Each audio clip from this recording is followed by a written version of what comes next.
Hello and welcome. My name is Carsten Lützen. I'm a Scrum Master and Agile Coach. Today I'm going to talk a bit about prototypes.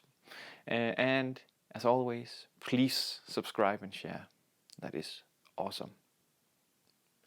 We often use the term prototype, but for me prototype can mean a vast array of things, and sometimes we tend to overcomplicate our prototype.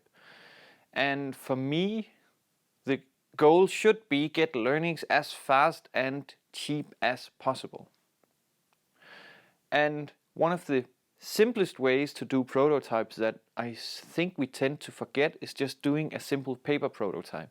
It doesn't need to be more advanced than that. Again, depending on what we want to achieve from the prototype. A paper prototype might not be the correct one, but in many cases this is a nice way of doing it if we want to quickly map out a user flow or testing if a user is willing to do X, Y, or Z. The idea is just have some papers. Ask the user to click where they wanted to click, and then take that piece of paper, present a new piece of paper with whatever it is that you're testing. It doesn't need to be more complex than that. But in this way we can validate if the flow through the application or the thing we're developing is actually making sense, and quickly get some data around that. Of course, this doesn't scale. We cannot easily hand this to thousands of people or hundreds or 10 people at once, because we need to actually be there to change around the pieces of paper.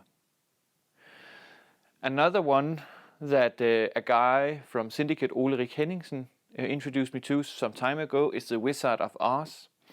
It's a brilliant way to test out rather complex things.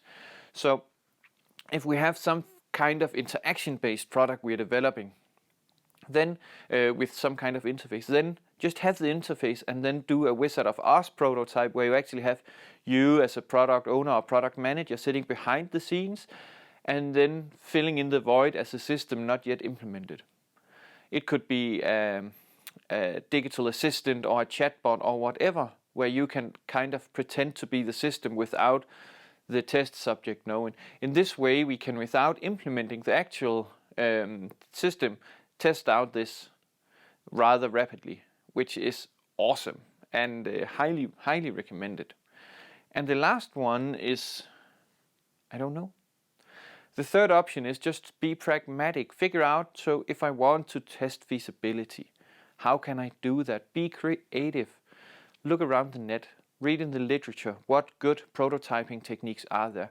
Do you want to create a high fidelity prototype that looks like the real thing but it's just shallow, or is wireframing enough? Or implement a simple proof of concept app, or whatever rocks your boat. The important thing is just be sure that, or at least strive towards getting the learnings and the outcomes from that prototype as fast as possible, as cheap as possible.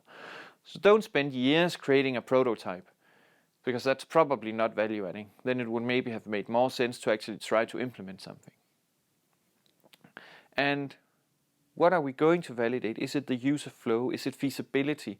Engineers and developers will often create simple prototypes to test the feasibility of some algorithms that they are wanting to use or similar things, to make sure that it's actually doable afterwards. Again, spend some time, because this is where we can get so much information about what we are trying to achieve. I am hoping you are willing to share how have you done prototype that worked pretty well, and hopefully also how have you done prototypes that didn't work so well, so all of us can learn.